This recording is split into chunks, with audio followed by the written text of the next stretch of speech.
Thank you so much, Mushambi family and Simba. Hey, we're going to need some worship leaders in the near future. Thank you so much. All right. So just introducing our esteemed guest. This is Mark James from the CMI, and basically stands for Creation Ministry International. Great. So I'm just going to do a quick interview with Mark here, and I'll let him introduce what he needs to say. I know we had a brief bio that was gleaned off the CMI website, but we will get information directly off you today, which is great. All right. So Mark, just tell us a bit about where you came from and where you grew up. Is this working now? It's not, is it? It's not working. It's on? Yeah. Is it working? It is working. Where I came from? I'm actually born in England. Came out when I was 9 years old, so that was a long, long time ago. I was raised in a Christian home, and I'm going to tell you a little bit about this as I go through my talk. I found it very easy to abandon my faith when I left home, and I will talk a bit more about this. Came back to faith probably about 25 years ago now, and now work full-time as an events coordinator and speaker for a creationist Christian ministry, which, again, I will tell you later, is a big surprise to me from those early years, definitely. Oh, I love it, Mark. You've answered some of the questions I had lined up for you already, which is okay. All right. Family? I have a wife, a good Christian girl who prayed for me when I married her as an atheist. And we have 3 children, 3 adopted Russian orphans. And again, we adopted them when I was still an atheist, which I look back on it now and think, why would an atheist adopt somebody else's problems? But we did. We adopted 3 Russian orphans. They're now 31, 32, and 33. So again, that was a long time ago. And I have a granddaughter as well. Great. That's so good. All right. Just one final question, Mark. What was the turning point for you knowing you had to do this ministry right here? Knowing I had to do this ministry, it's interesting.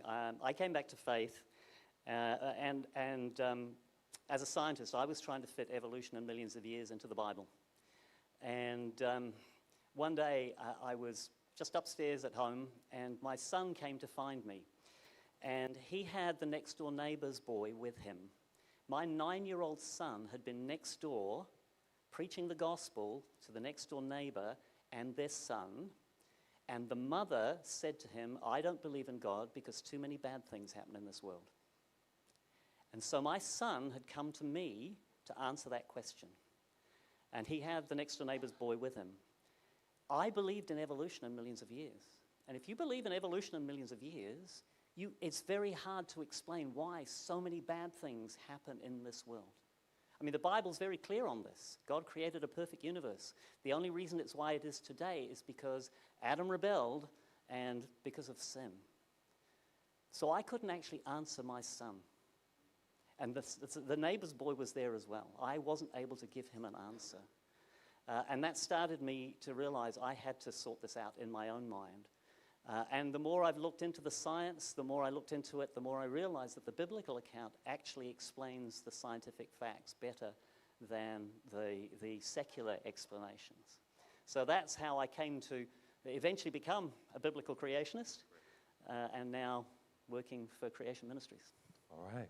Thank you so much, Mark, for that brief interview. We look forward to your presentation today. Thank you. God bless. Okay. I should now be able to press a button, and something will come up there. I am incredibly blessed to be here. It's an amazing... everything I've seen so far today is just very different to what I've seen in an awful lot of churches, and it is a blessing to be here. It's a shame Pastor Vitali is not here. I believe he's mountaineering somewhere. Is that correct? Somewhere on a mountain?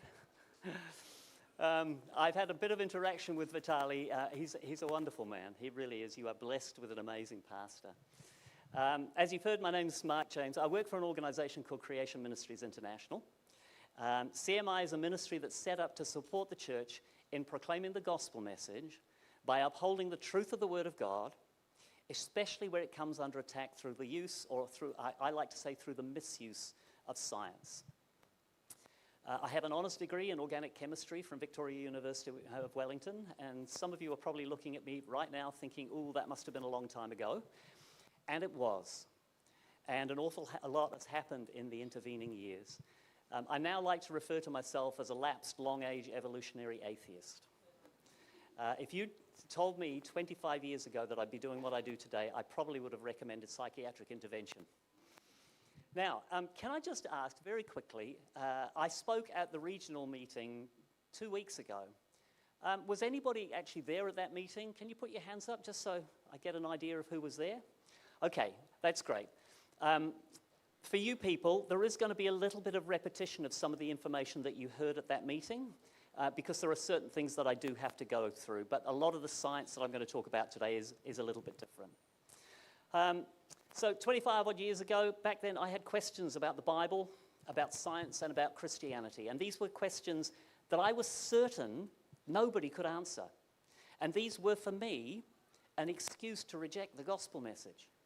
And you've probably heard some of these questions yourselves. How about this one? What about the dinosaurs? We've just talked about the dinosaurs now. But how do they, I mean, we're told that there was a great age of dinosaurs. How come they're not mentioned in Scripture? How about this one? Maybe it's Noah's flood. Maybe people are questioning you about Noah's flood. How did Noah get all the animals on the ark? And where did the water go after the flood? And then this one. A light year apparently is the distance light travels in a year. How did light get to us from stars that are billions of light years away in a universe that the Bible tells us is only 6,000 years old? And then we get this one, the most asked question we get as Christians. If God is a God of love, why does he allow all this death and suffering in the world? Why do bad things happen? I have to ask, has anybody here been asked questions like this? If you have, can I get you to put your hands up? Hold it up there. And now take a look around. Because you are not the only person that's being asked these questions. Now, some of you might have, as I was going through those questions, you might have particular people in mind, people that have been asking those questions or people that you've been trying to share the gospel message with who have these ideas in their head that are preventing them from coming to faith. As I go through my talk, I just want you to keep those people in your mind and see how some of the things that you're going to learn today might just make a difference in their lives. Now, at Creation Ministries, we like to call ourselves an information ministry. And what do we do as an information ministry? We produce information. And we do this for two major reasons.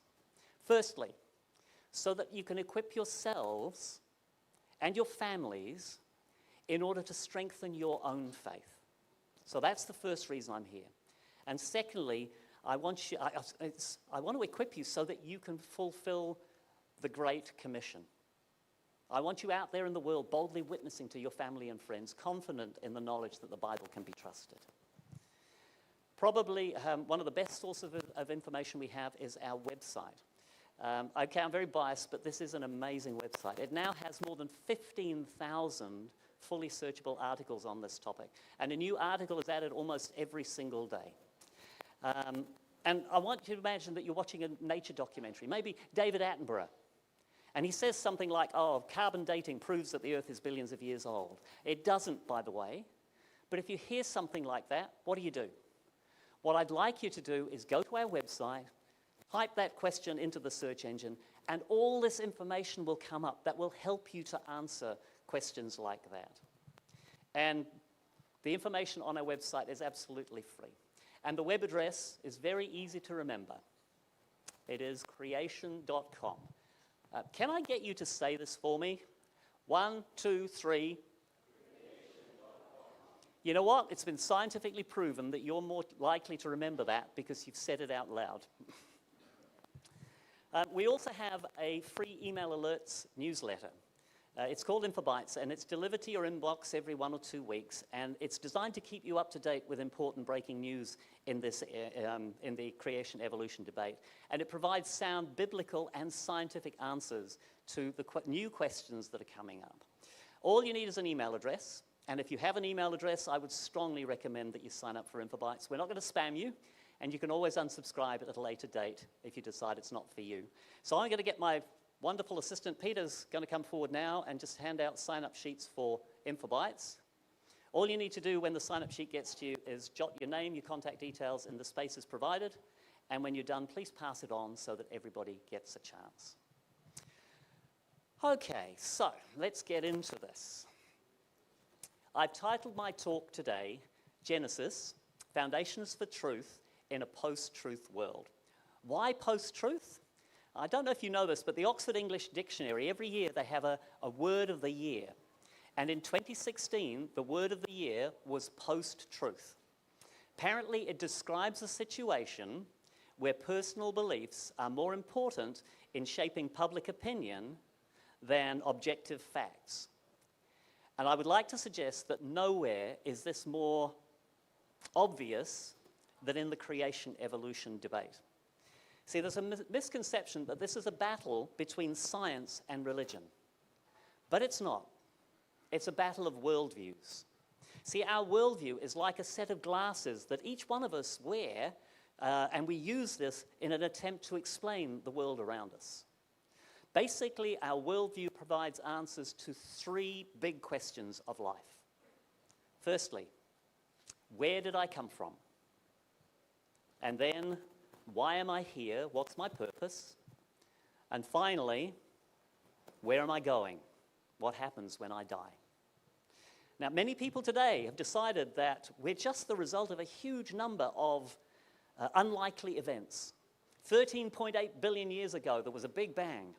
And since then, time and chance have produced everything, including you and me. When we die, that's it. We're dead. There is no afterlife. So if those are your answers to questions 1, or the answers to questions 1 and question 3, we came from nothing and we're going to nothing, what's the logical answer to question 2? Can we have any purpose in this life? Of course not. If we're just an accident, ultimately there are no consequences. And we can do whatever feels good. But you see, if the Bible's true, God is our creator. You and I were created with meaning and purpose in his image. And the decisions we make in this life affect where we spend eternity.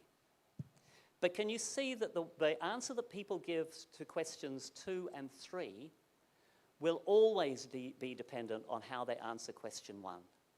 Where did I come from? And ultimately, there are only 2 games in town. It's either creation or it's evolution. To show you what I mean, I've depicted this battle of worldviews as 2 trees. Jesus himself spoke a lot about trees. Trees produce fruit according to their nature. On the right, we have the tree of Christianity. And on the left is the tree of humanism. So what is humanism? Humanism is founded in the principle that man is the ultimate authority in this world. There is no God, no creator to be accountable to. We can make up our own rules about life. Now, this worldview has to be able to explain everything we see around us because it all exists, right? And that's where evolution comes in. It's the only option. Now, if you subscribe to this as your worldview, what sort of fruit is going to be produced? We'll get things like racism. There's abortion. You know, in the year 2000, New Zealand introduced the most liberal abortion laws in the whole of the Western world.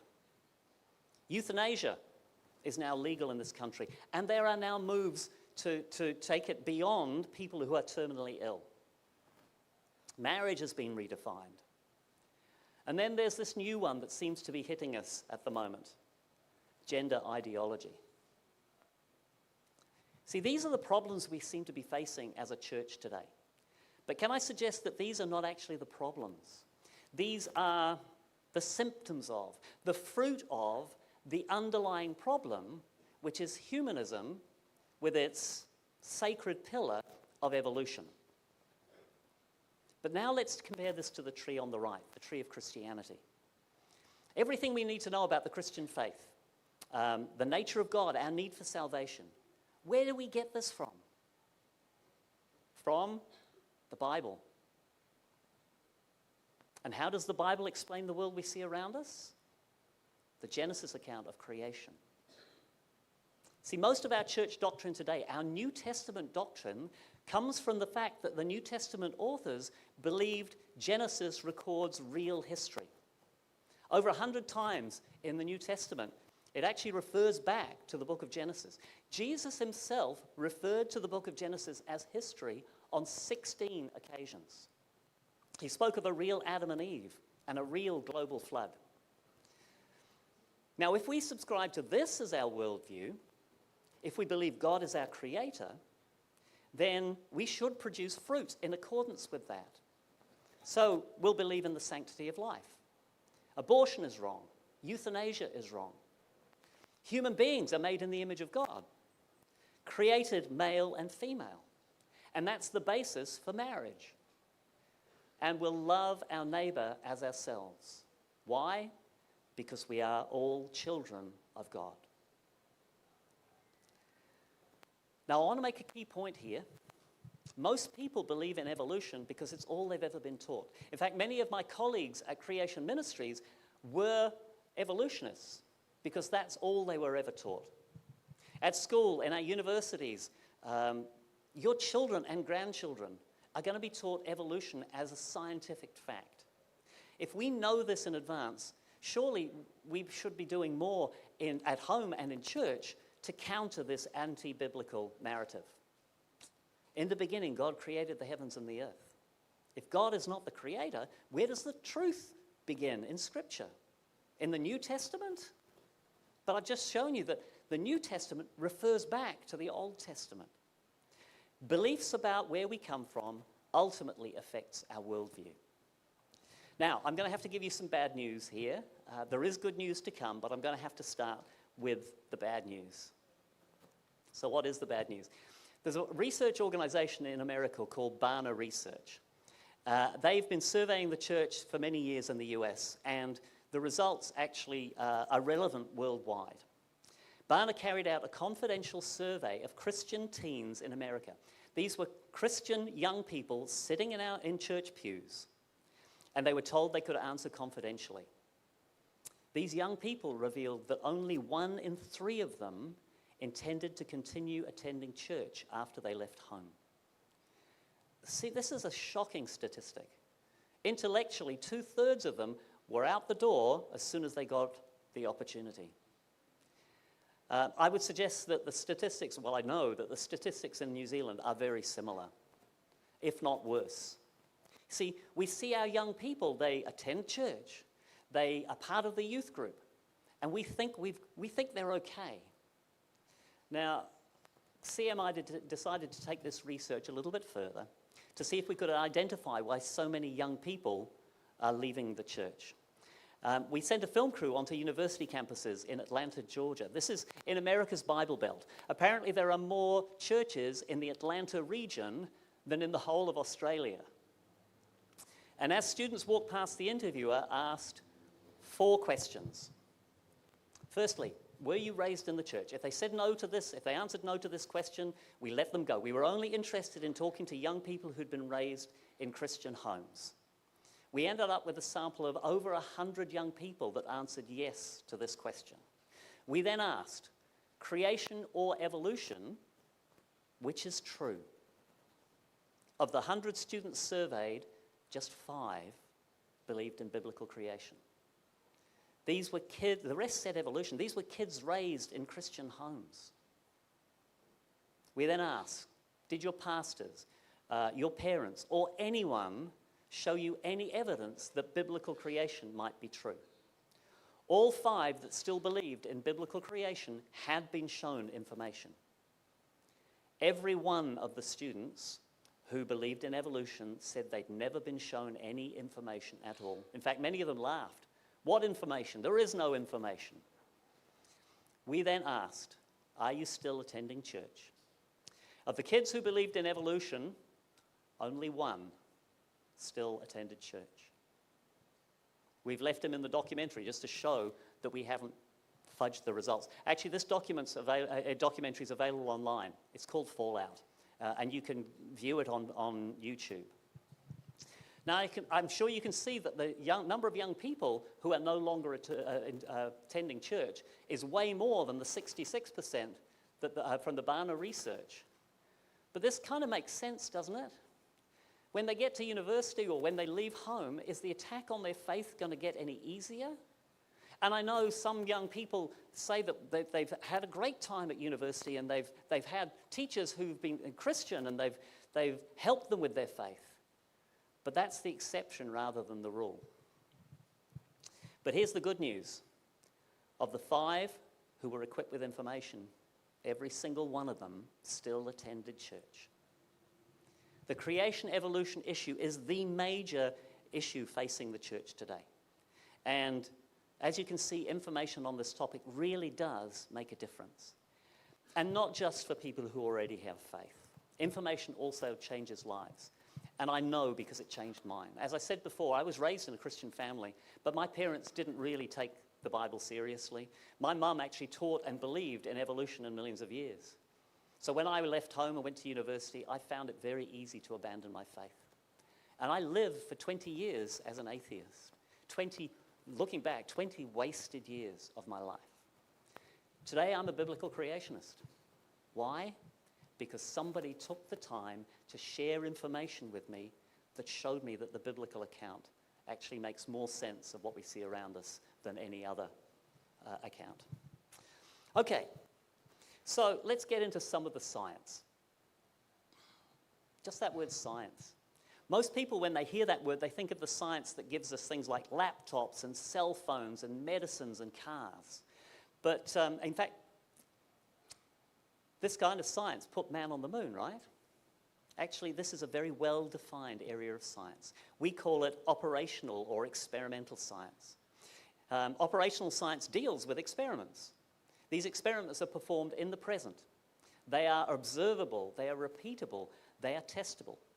Technology advances by building on these experiments over time. But there's a different kind of science. Science that studies events that allegedly happened in history. For example, did a fish evolve legs and walk out onto the land? See, did this happen in the present? No, it didn't. So it's not observable. Can we repeat it? Can we test it? No, we can't. These are one-time only events, and they're not repeatable. Now, we're told that evolution is science, but ultimately it's not. Some Christians like to say that evolution is just a theory, but this is actually bad. It's not a good argument.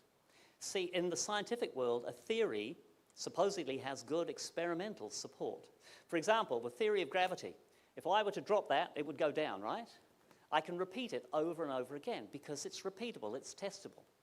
That is good operational science.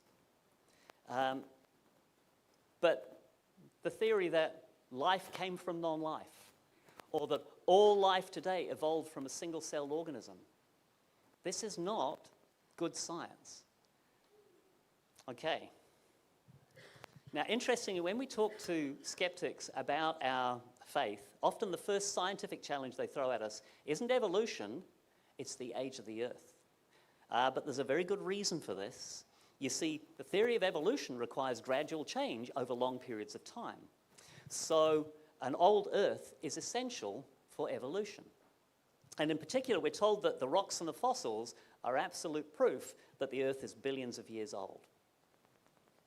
Now, most of us are familiar with the geologic column, names like the Cretaceous, the Jurassic, the Triassic, the age of dinosaurs, and so on. Millions of years of Earth history supposedly recorded in the rock strata, containing billions and billions of fossils, which are dead things. Does anybody recognize this place? It's actually the Grand Canyon. In the canyon, we see alternating bands of light and dark rocks. These are sedimentary layers, evidence for deposition by water or by wind. In the Grand Canyon, the strata is in places more than 1,800 meters thick. Now, today we see sediments laid down at very gradual rates, millimeters per year. And if we assume the same rates have happened throughout history, then and do the calculations, you can see how rock layers like this would take hundreds of millions of years to form. This is called uniformitarianism. The present apparently is the key to the past. The processes we see happening today have happened throughout history. But if we now put on our biblical worldview glasses for a minute, is there an event in the Bible that would have caused layers of rock all over the earth and killed thousands or billions of dead living organisms? It's the flood of Noah, right? And how long did the flood last? 12 months. Yep, 1 year. So if all the layers that we see around us today and the fossils were buried over the course of 12 months, where's the millions of years gone? And millions of years means no time for evolution. See, this is why evolutionists are so dogmatic about the idea of an old earth. And it's why we Christians, we creationists, hold so firmly to the biblical age of the earth. And once these layers formed, the Colorado River supposedly eroded the canyon over tens of millions of years.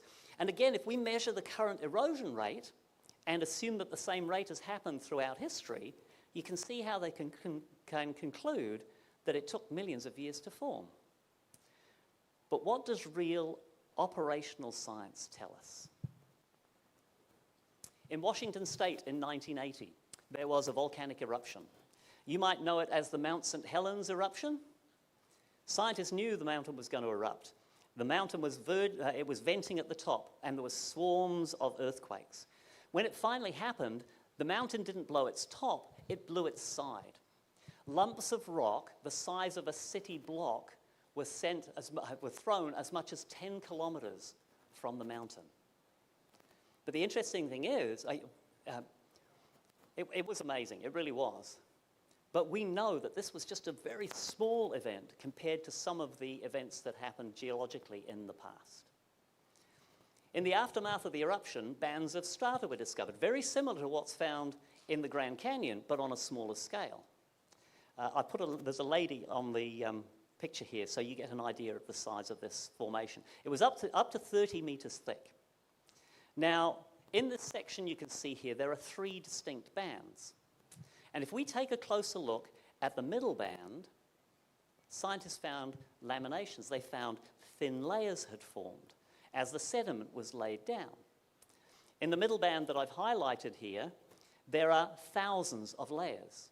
Now, the uniformitarian interpretation is that each of these layers were laid down once per year, so 1 layer per year. Using this interpretation, this particular section should have taken thousands of years to form. But it didn't. This middle band formed on the 12th of June, 1980, in just 3 hours. We also have dates for the other layers as well. All were laid down by catastrophic processes in a very short space of time. And around Mount St. Helens today, there are canyons. One of them's called the Little Grand Canyon. It is 1/40th the scale of the Grand Canyon. The side walls are up to 40 meters high, and it's as much as 45 meters wide. Today, there's a very small river running through the bottom of the canyon. And the long-age interpretation would tell us that that river ebbed and flowed over a long period of time and gradually carved out the canyon. So what are the facts? This canyon was carved in less than 24 hours on the 19th of March, 1982, by a giant mud flow. See, the river did not create the canyon. The canyon formed, and the river followed its course. By the way, the information I'm sharing today, it's not rocket science. As I go through my talk, you'll see little pictures of magazine covers on a lot of the slides. Most of what I'm covering today comes from a magazine we've produced called Creation Magazine. This is probably the most important resource we produce because it's so easy to share the information with others. Okay, so we now know from observation or operational science that sedimentary layers and canyons do not require millions of years to form. But surely it must take long ages to turn soft, wet sediment into solid rock. Actually, no. One of our supporters was walking along a beach in Australia, and they found this rock. It looked very similar to a lot of the rocks on the beach. Did it take millions of years to form? I'll let you answer that question. When they turned it over, they found a toy car inside the rock. How old are toy cars? Are they millions of years old? No, they're not. This rock can be no older than the age of the car. Now, that person you had in mind earlier who has been asking questions or you're trying to share the gospel message with, can you see how just showing them a picture like this might start them to think, hold on a second, maybe I've been lied to? And maybe it'll give you an opportunity to share the gospel message with them. Okay, so what about fossils? How do fossils form? According to the long-age view, a living organism dies in water and it sinks to the bottom, and then it lies on the bottom while it's slowly covered up with sediment, and once covered, the fossilization process begins. It's buried then under layers and layers of sediment, supposedly recording millions of years, and eventually the sediment erodes away and somebody gets really excited because they find a fossil. Now, I have to ask, is this a reasonable explanation for what we see? So let's go back to the very first part of that process. When something dies in water, does it usually sink to the bottom? Does anybody here have a fish tank? No, surely. Yes, you got a fish tank? No? Used to. If one of your fish died, did it sink to the bottom? It floated to the top. See, the very first part of this process that they used to explain the fossils actually doesn't work. In water, something that dies usually bloats and floats to the surface. Then what happens? Usually it gets attacked by scavengers, right? And they'll start to pull the carcass to pieces. And then what's left might sink to the bottom, but will it lie there for millions of years while it's gradually covered up? No. Microorganisms become involved, and they continue the process of disintegration until there's very little left.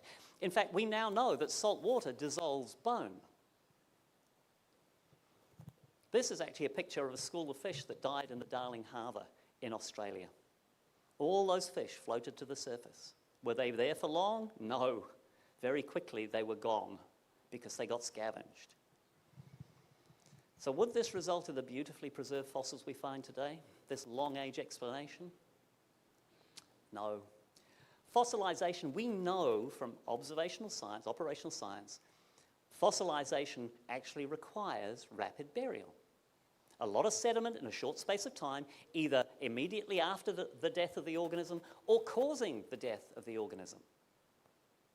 Only this type of rapid burial will seal the organism from scavengers and decay so that fossilization can take place.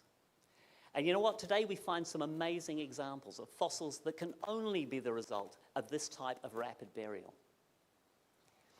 This is a picture of a fossilized school of fish. 257 of them, all swimming in the same direction. All of them must have died at exactly the same time, while still in formation. Otherwise, some of them you wouldn't see 257 fish there, all going in the same direction. See, this is essentially, this is a freeze frame, an instant of time recorded in the rock. We also, around the world, we find tree trunks, some of them up to 10 meters tall, standing upright, fossilized from top to bottom, and they're called polystrate fossils, and they extend through multiple, often thousands of layers. And remember, the uniformitarian explanation is that each of these layers takes a long time to form, right? But these trees stretch all the way through multiple layers. Do trees stand still, upright, for thousands or millions of years while they're gradually covered up with sediment? No, they don't. See, sediment's laid down in a watery environment. What happens to wood in a watery environment? It'll rot, right? But the interesting that the long ages find very difficult to explain is that a lot of these trees are actually upside down. Did trees stand upside down for thousands of years while they're gradually covered up? No. These fossils, these polystrate fossils, are very, very good evidence that they were buried rapidly, and the one explanation that really tells us how this happened is that they were buried rapidly during a huge flood. And these are found all over the earth, which would suggest a global flood of biblical proportions. Okay, So now we know that we need rapid burial to start the fossilization process. But surely, once it's started, fossilization takes a long period of time, right? Again, no, under the right conditions, it can happen very rapidly. This is a soft felt miner's hat. It was buried in the volcanic eruption in Tarawera in 1886. It was actually discovered 20 years later, and the hat and other artifacts in the room had turned to stone. 20 years, and a soft felt miner's hat had evolved into a hard hat. All that's needed is the right set of conditions, and fossilization can happen very rapidly. Now, these observational scientific facts that I've been showing you, and there are many, many more that we don't have time to go into today. Sorry, I should explain. After this, we go for lunch. Then after lunch, if anybody has any questions that they would like to ask that I haven't answered today, we'll come back in here, and I'll stay here as long as necessary to answer all those questions, okay? And I believe that the young people might have a few questions for me, and I'm looking forward to trying to answer those questions. Okay. As I say, there are many, many more of these scientific facts that support the biblical account. Real science really does support the biblical account of creation. But I now want to move on to the theological implications of this debate. You see, the idea that the earth is millions of years old is not, it's a relatively new idea. It was actually first proposed seriously about 200 years ago. So how did the church 200 years ago respond to this long-age evolutionary attack on Scripture? I would like to tell you that the church stood firm on the biblical account of creation, and they were united in the truth of the Bible. Unfortunately, that was not the case. Many theologians at the time were convinced by this new interpretation of the scientific facts. Interestingly, at the time, it was many of the geologists who rejected the long ages and held firmly to the biblical account. But for these theologians, science has supposedly proved that a plain historical reading of Genesis was wrong. They decided they had to rescue the rest of the Bible. And the easiest way to do that was to reinterpret Genesis. As a result, and since that time, all sorts of different rescuing mechanisms have been proposed to try and make the Bible conform to science. There's things like theistic evolution. There's progressive creation, the day-age theory, the gap theory, and many, many more. Now, I'm not going to go into the details of any of these alternative theories today, but I can tell you one thing for certain. They are all attempts to reinterpret the 6 days of creation. Some of them try to incorporate evolution, some of them don't. But they are all attempts to add millions or billions of years into the Bible. And they're all very different. And you've got to realize that because they're all very different, they compete with one another. They can't logically all be right at the same time. In fact, supporters of one theory will be very quick to point out all the problems with all the other theories. And there are problems with all the theories, all the alternative theories. But they're all very quick to gloss over the problems with their own theory. However, there is one major problem common to all these alternate theories, and it has profound implications for the gospel message.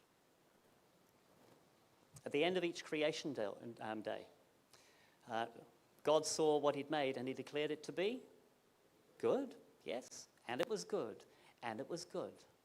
Then at the end of day 6, God saw all that he had made and it was very good.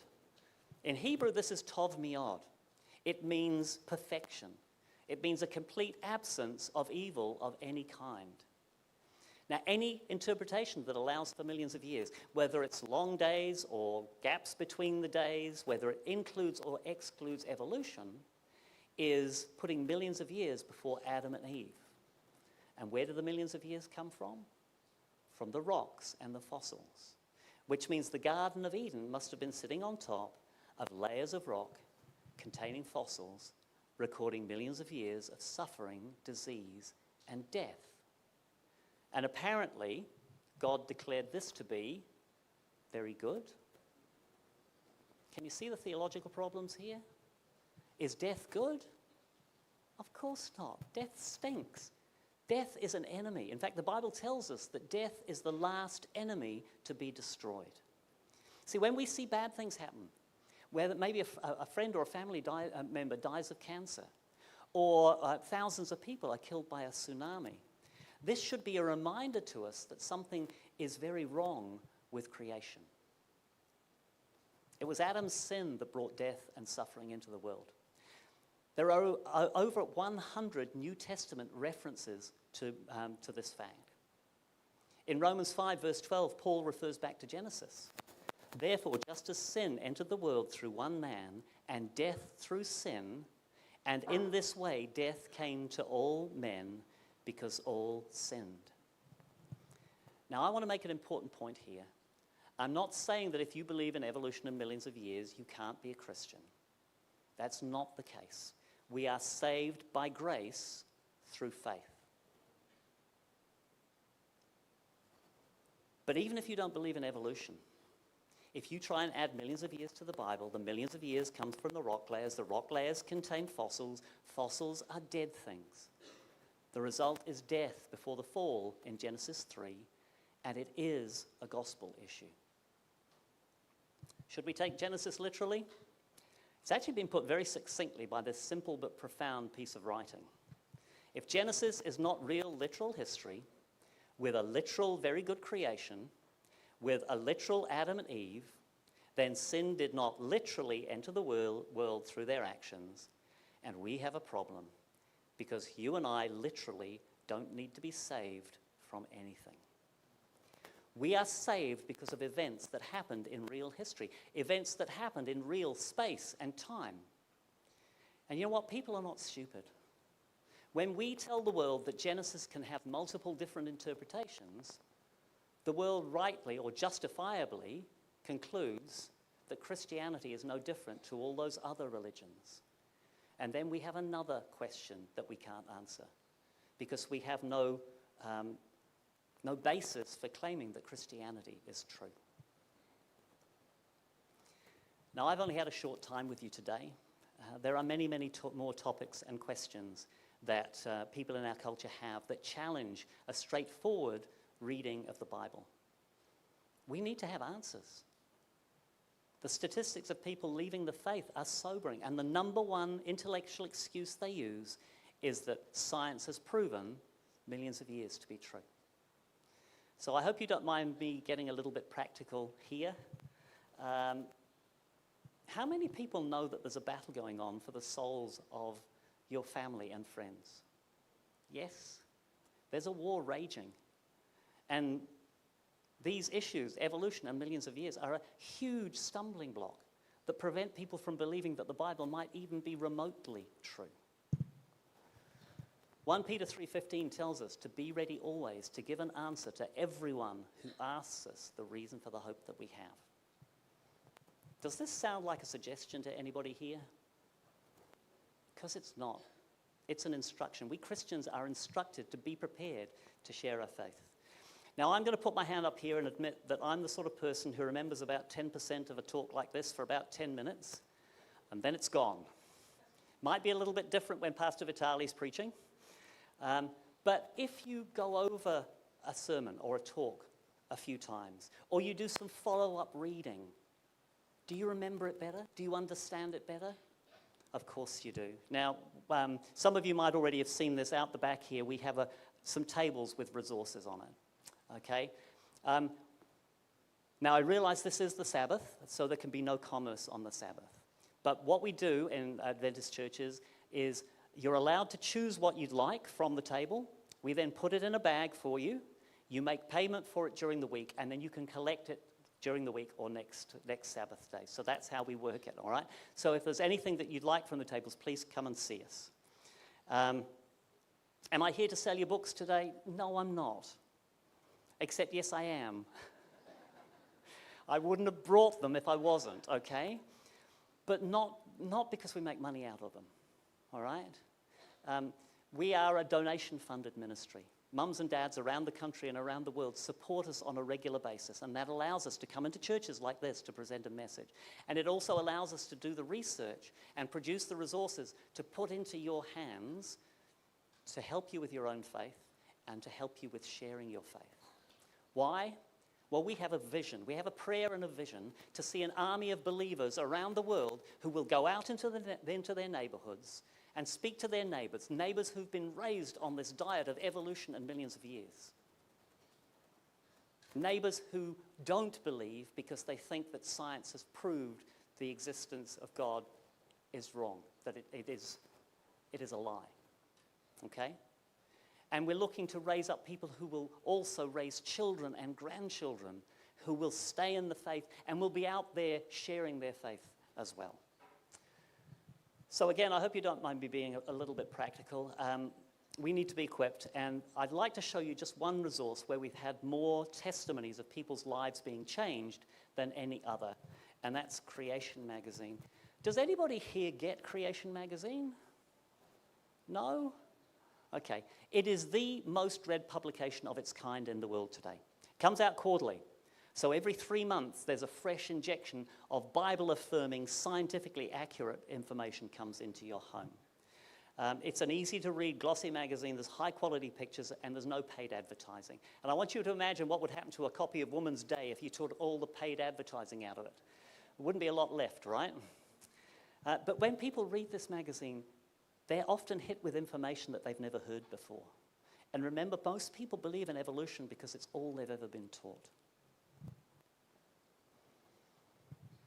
Now, information changes lives, and I've told you how it's changed mine, but don't just take my word for it. This is a testimony from a young man by the name of Freddie.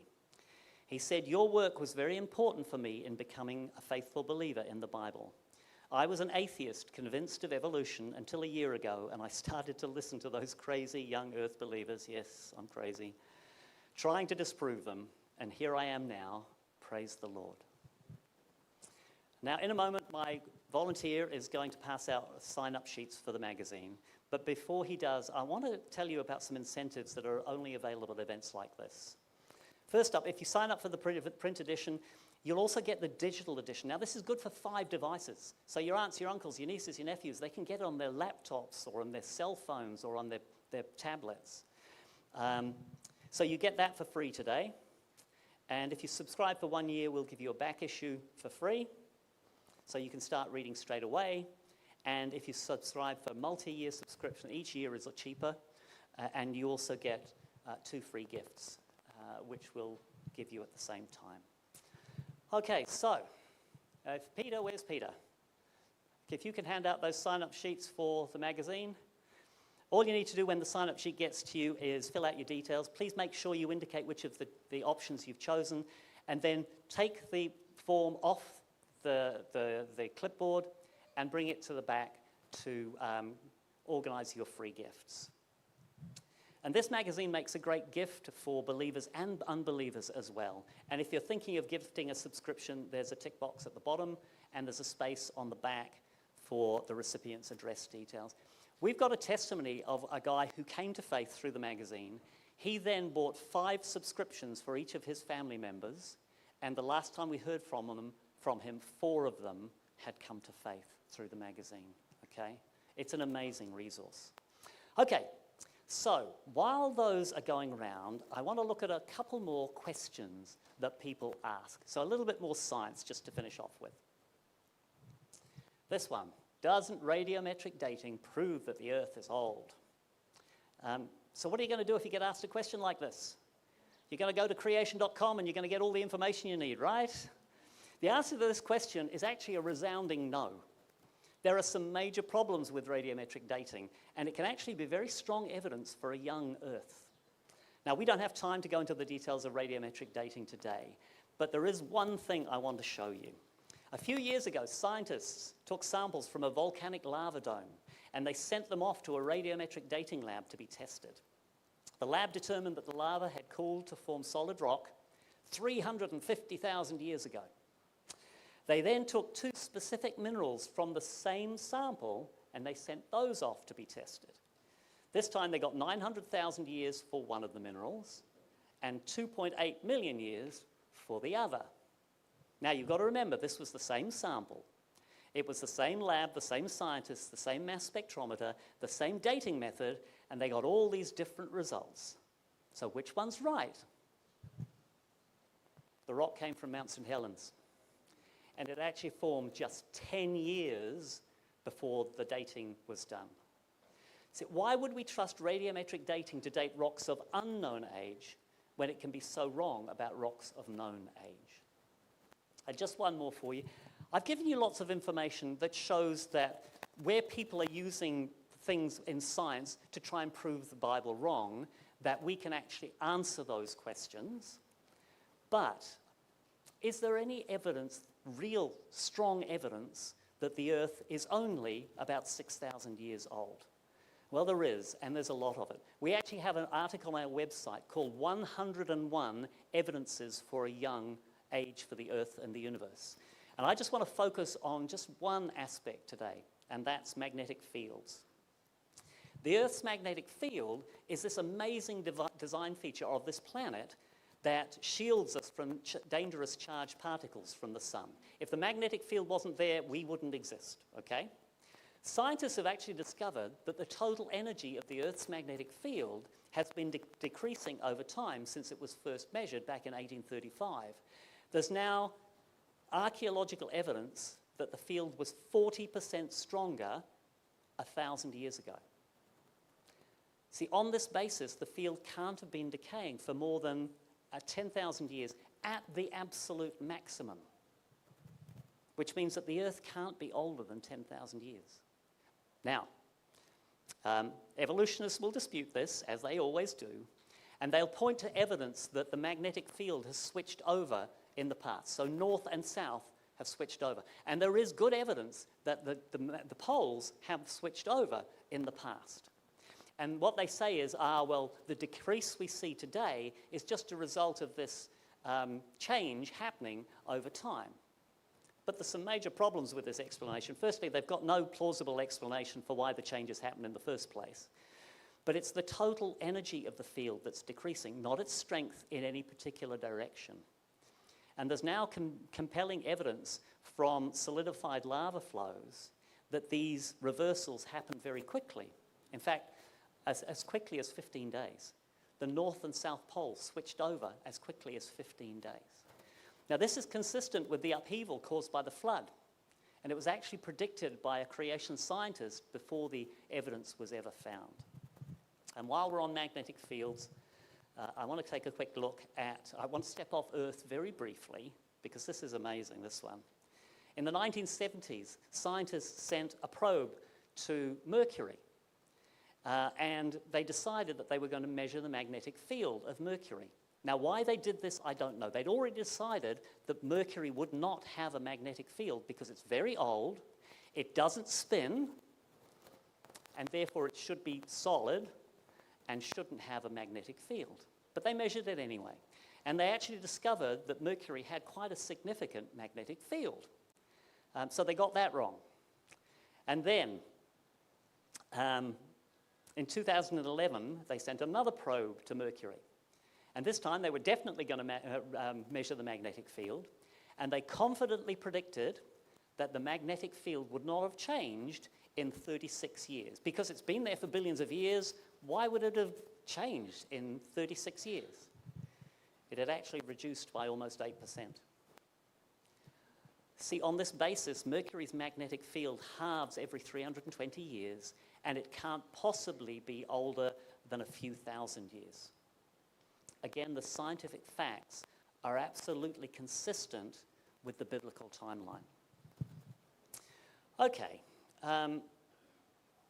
You've probably worked out that I could talk for millions of years on this topic. And that's all the time I've got for science stuff today. But what usually happens after a meeting like this is that I'll go out to the table out there and people come out, and the first thing they'll do is they'll say, what have you got for somebody who's interested in, and they'll put a topic in there. What I want to do is I want to very quickly answer some of those questions to make it quicker out the back. If you're looking for a general overview, then I would highly recommend this book called The Creation Answers Book. It has easy-to-understand answers to over 60 of the most asked questions on creation, evolution, and the Bible.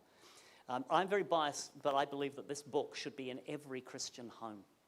It also comes with free study guides. So you buy the book, you download the study guides, and you can go through it in your family group or with your home group from church. And would anybody like to get this book for free? You're not going to like me. Buy the Intrapack. You get Refuting Evolution, the best-selling creation book of all time, apparently, apart from the Bible.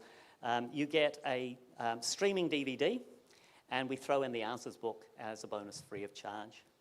We've got books on geology. Okay, this book is amazing. It's called Biblical Geology 101, and it goes into things like, it goes into radiometric dating, it goes into rocks, fossils, all those sorts of things. We've also got books that go a little bit deeper into the theology, the history, and the science of Genesis. This book is written by a New Zealander by the name of Jonathan Sarfati. He's a brilliant man. He's actually a chess grandmaster. He comes along to our creation conferences, and he plays blindfolded chess against 12 people at a time, and he doesn't lose. And this is his magnum opus, or whatever they call it. This book's now used in seminaries around the world to train up pastors. We've also got this as a 12-part teaching series as well.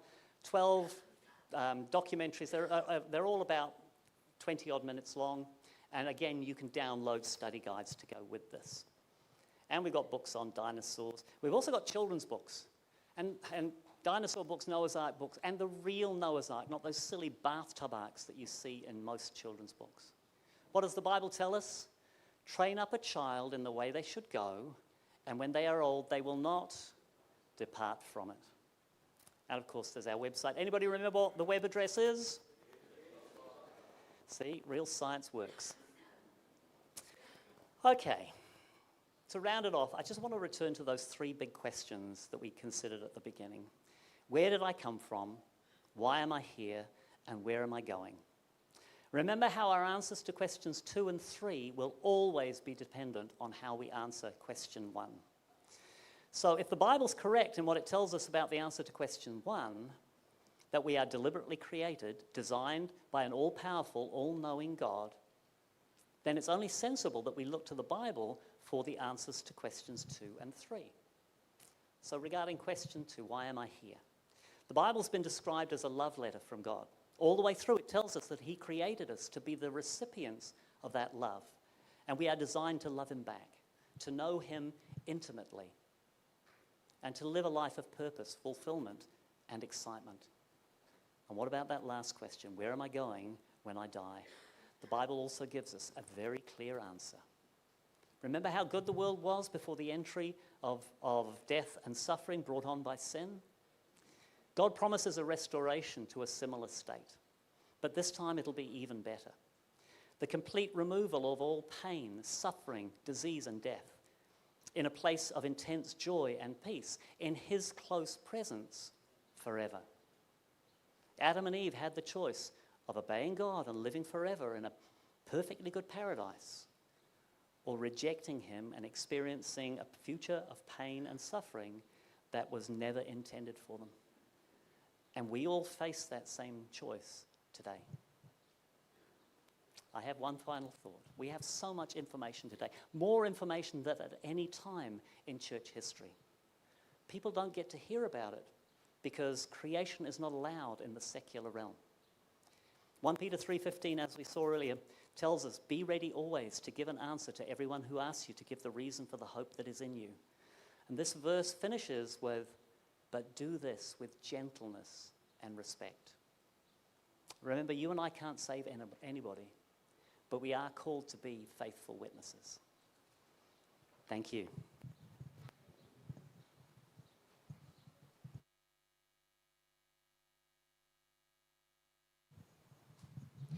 Thank you, Mark. Put your hand up if you've got more information today than you've ever seen on creation. It's wonderful, isn't it? We're going to change the order a little bit this afternoon. Instead of Mark greeting you at the door as you leave, I'm going to say benediction on your behalf, if that's okay, to give Mark more opportunity to go to the back, refresh a little bit, and then be ready to answer your questions and to meet you back there. Is that okay? Let's stand and sing our closing song, please, At the Cross.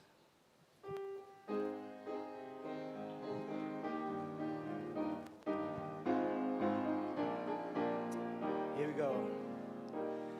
Alas, and did my Savior bleed, and did my sovereign die? Would he devote that sacred head for someone such as I? At the cross, where I first saw the light, and the burden of my heart rolled away, it was there by grace that I received my sight, and now I am happy all the day. Was it for crimes that I have done he suffered on the tree? Amazing pity, grace unknown, and love beyond degree. At the cross, where I first saw the light, and the burden of my heart rolled away, it was there by faith I received my sight, and now I am happy all the day. Please bow your heads as I pray. Gracious Father, thank you for Mark's ministry and that of CMI. Thank you for the information that we received this morning. More importantly, Father, please help us to share this knowledge with our young people and with those that are struggling with the questions that Mark posed to us. Be with us, Father, please. Be with those that continue to work in this particular field. Bless us all as we leave now. We pray in Jesus' name. Amen. Thank you. If you could just take a seat for a minute, I'd want to remind you, we do have lunch at the back. We also have a prayer corner at the back there. If you'd like to say prayer or have some of our elders pray with you, please feel free to join the prayer group at the back. Thank you, everyone, and God bless.